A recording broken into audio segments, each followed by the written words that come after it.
This is Carrie Johnson with the Iowa Department of Management, and the purpose of this 7-part webinar is to provide county auditors and their staff who have responsibility to submit property valuations to the Department of Management with an overview of the process and certain details that they may need to know in order to successfully upload and manage their data.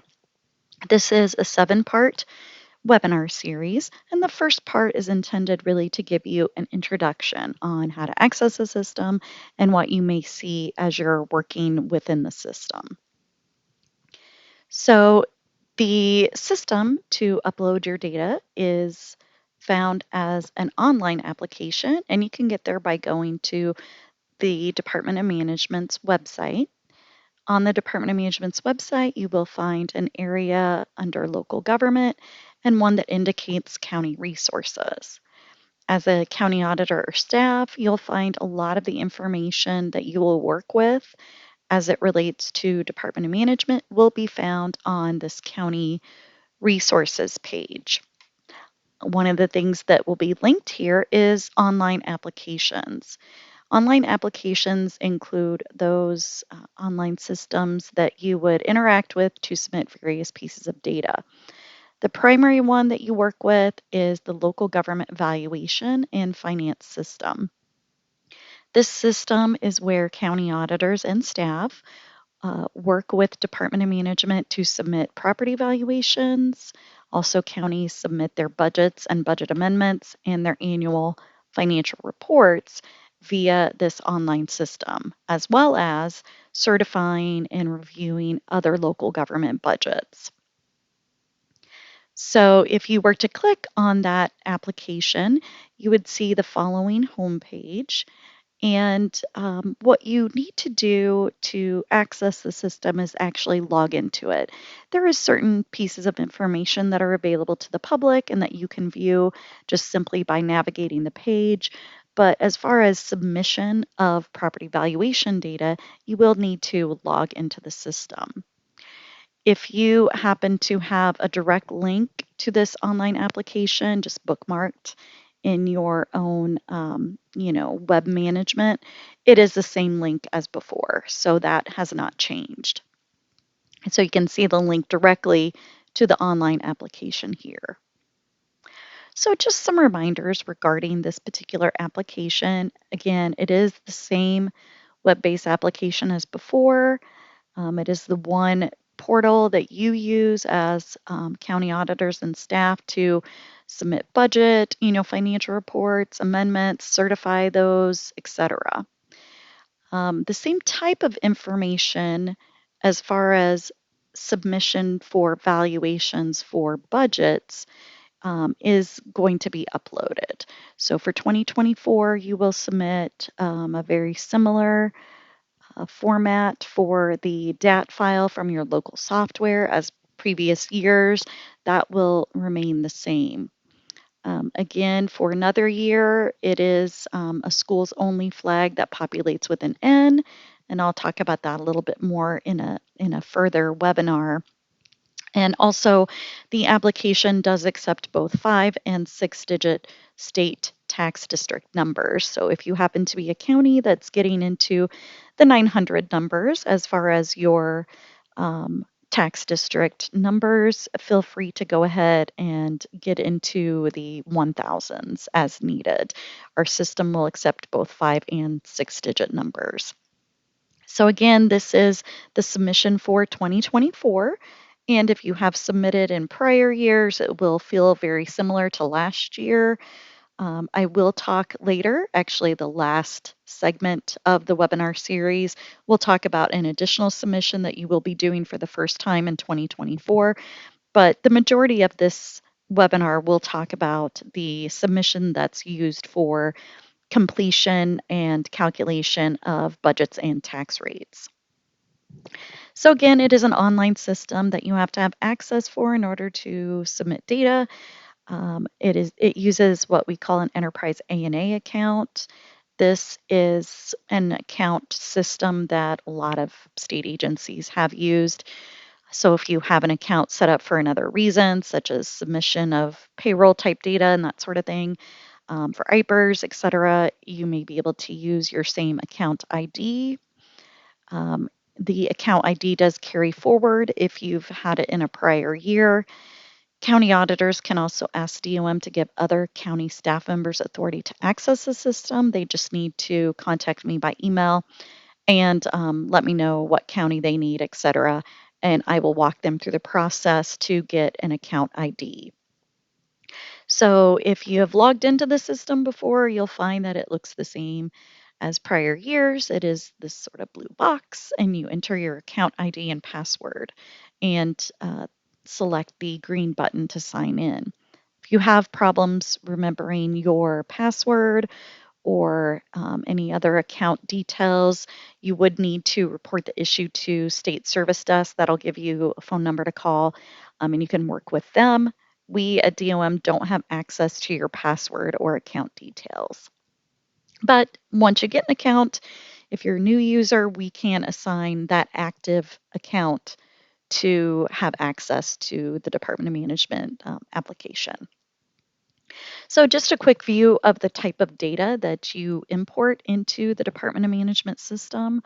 You will import data that is provided by tax district, and it's a variety of different details for each and every tax district that you operate within the county.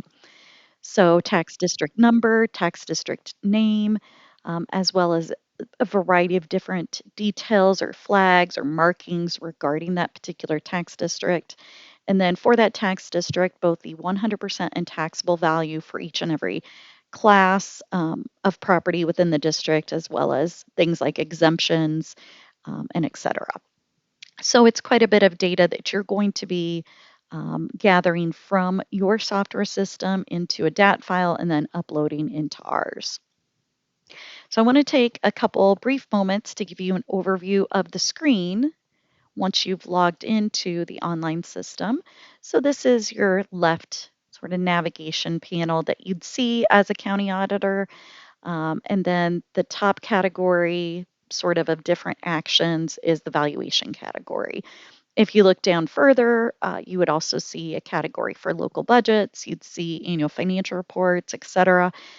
But because we are talking about the valuation submission, we'll focus on that area. So we'll kind of walk through some of the different things on this left-hand navigation in order to familiarize you with it. Again, we're talking about the valuation side of things. So we're going to walk through these different items, including administration, how you submit the data, some different tools, etc. One quick reminder, the system will log you out after about an hour. So if you've logged into the system and you get distracted with other things, you're still logged in but not really working in the system, it will time you out and log you out. It does, however, give you a warning. So you'd see this sort of yellow warning that lets you know that you need to renew when you see it, or it will log you out of the system. And if you hadn't saved, you would lose any changes. So as you're working in the system, either be sure to save often, or just, obviously be aware of kind of how long you're in the system and if you need to renew your access. So the first major category on the left-hand navigation is levy authorities. And this, of course, is those authorities within the county that are able to complete budgets and, in most cases, levy tax. So this is just a listing, if you click on it, of all the different levy authorities in your county. It'll list your county, your schools, your cities, etc. Each of them have their own specific code that starts with your county number. The name is listed, of course, the county and some details regarding that particular levy authority, and then actions. These two actions are what's available. You can look at it and you can see some figures regarding the levy authority, but it is important to note that you cannot, as a county auditor, make any changes to levy authorities. So if they need to be edited or added, what have you, you need to work with Department of Management in order to do that.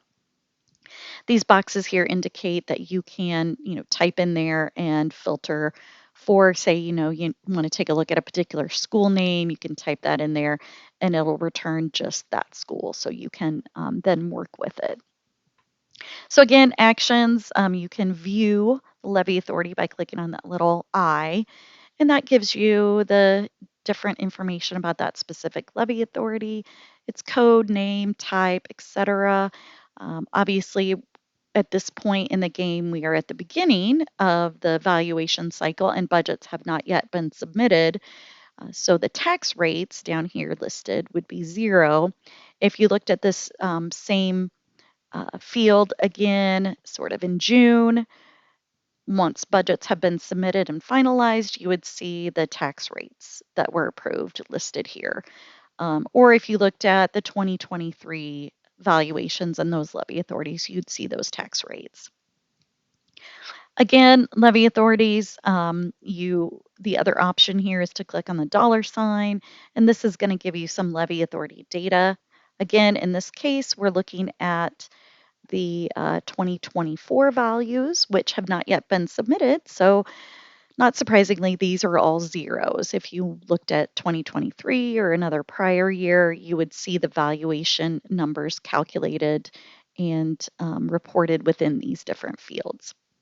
But as it is now, they're zeros as we would expect because valuation has not been filed yet.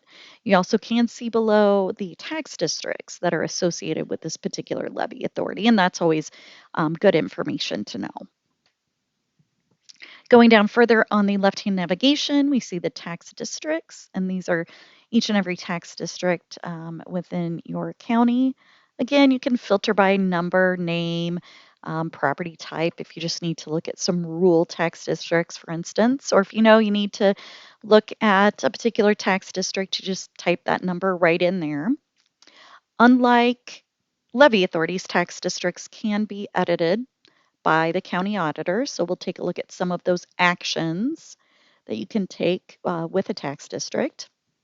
You can edit a tax district, you can manage associations, and you can delete a tax district.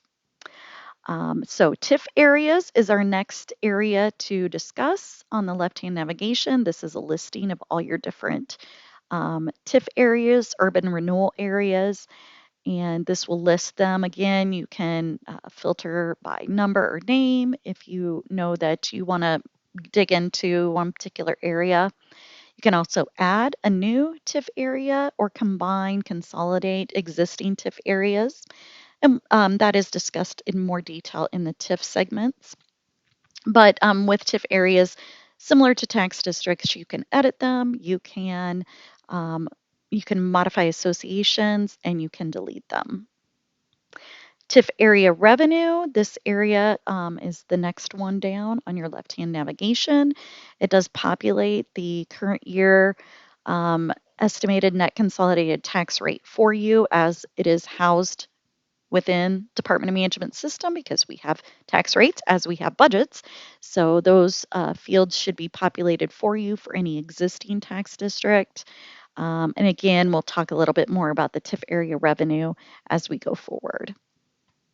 County totals, just a simple summary piece of information that you should review prior to submitting data. You can look at your totals that are non-increment. You can look at only increment and then the totals that are non-TIF plus TIF. This gives you the totals by 100% and taxable, and then obviously for all classes of property. So a good way to look at a summary of data for your county. Also, when all counties are filed, you will see an option to pull down the data for all counties, meaning sort of a statewide summary of the data if you want to look at some statewide figures. File and unfile data, this is where you would go to file and unfile your data as you work through the system. Rollback worksheet, again, we'll talk about this a little bit more, but this is an opportunity to double check your calculation of rollback or assessment limitation on the different classes of property. Errors check is where you'd want to come before filing your data to see if there are any issues that may have occurred that you need to correct. Just a quick note, the system will not let you file data with errors, so keep that in mind. Import dat file, this is where you'd actually go to find your file on the system and upload it into the Department of Management database. For reports, there are different ways to access reports within the system and data. Obviously, as I mentioned, your budgets, your amendments, and financial reports are all housed in there, and those can be reviewed. You can also review a variety of different valuation reports. So that's an opportunity for you to do some double checking as you're working in the system. A quick note about reports. Just with those reports, if you were to select one, you'd usually be given the opportunity to select a year, a levy authority type, which say in this case, we're looking for individual data on a levy authority. So you would select county, for instance, your county code. And then if you select OK, it will tell you that the report is being generated. So if you see this green box, the system is working on pulling together that report. It will tell you when it's been successfully generated, and you click on the download button to download it. You also will see options related to help documents, which includes evaluation instructions, and as this houses other types of processes, instructions for things like amendments and budgets. So that gives you sort of an overview of what you encounter as you're working your way down the left-hand navigation and familiarizing yourself with the system. Before you ever go to import any data into the system, there's a variety of things that you need to make sure are taken care of. Levy authority changes, TIF debt reconciliation, adding and deleting any tax districts, and creating and deleting any TIF areas. So again, levy authorities, as I mentioned earlier, are those entities that are levying tax and completing budgets within your system. Your instruction document does include a pretty extensive list of all those different levy authority types. This is their different code numbers and some examples of how they're named. When you look at a levy authority code, the first two digits are the county number. The next digit is oftentimes a letter that indicates what type of levy authority it is. In this case, a C is for ag extension, a D is for assessor, and et cetera. And then the last three digits are simply a suffix on that levy authority code. So obviously, Boone County Ag Extension, there's only one ag extension in that particular county. So it's Boone County, C for ag extension, and then 001 as that's the only ag extension. So as a county auditor, as I mentioned, you can't make your own changes to levy authorities, but there are situations where levy authority changes are required. For example, split townships, new levy authorities, name changes, and deletions. So a split township is a situation where you have a township that's receiving fire protection from, say, multiple cities. So you have one township, it's split in half with one city providing fire protection for one half of the township and a different city providing fire protection for the other half of the township. So, in order to properly allow them to levy a different tax rate, you would actually have to split them into different tax districts and assign two different levy authority codes. And so the levy authority code process is where you'd reach out to me and say, hey, township ABC needs to be split to provide fire protection dollars to two different cities that are providing it with fire protection. So if that happens, just let me know and I will walk you through the process. There are also situations where there's new levy authorities. This is probably not a super frequent occurrence. With some of the changes related to ambulance service, we may see a little bit more of this for counties that are simply adding the ability for the county to tax countywide on ambulance service. A levy authority change wouldn't be needed, but if you did have, say, a township and a city that are banding together to create a new EMS district, then you may have a new levy authority. Name changes are a little bit more frequent situation. It mostly occurs with your school consolidations. So there may be levy authority changes there related to actual change in that levy authority name. And there may also be deletions, and this would occur primarily if you have a very small city that just discontinues. If you have a new levy authority, so as I was talking about, the most common situation is that split tax district, you would have to create new tax districts and then also associate those tax districts with the new levy authorities. So there's a few steps to that process if you have a new levy authority. And I'm happy to walk you through that. If that's the situation in your county, you just need to reach out and let me know. TIF debt certification, the certification of TIF debt by any of your folks in the county that are using TIF authority is due to the county by December 1.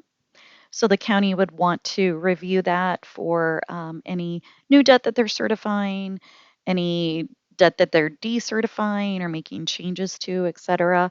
And you'd want to complete your TIF reconciliation forms and make sure you're on the same page with any of your TIF authorities as it relates to the TIF need, TIF revenue need as you're preparing your valuations for the next fiscal year.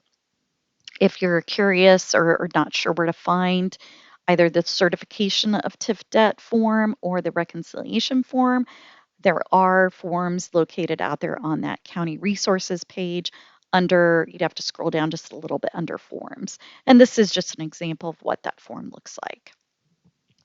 The property valuation system itself and all the valuations are due to Department of Management and all levy authorities by January 1. Primarily, what folks do is they submit the valuations to Department of Management and then they communicate to their levy authorities that they can now go out to the system, to the Department of Management system, and run reports and access that valuation data. And again, that's January 1. Because January 1 is obviously a holiday, January 2nd would be the date that it's due. If you have any questions as you're working in the valuation system, feel free to contact me. I can be reached by phone and also by email. Thank you.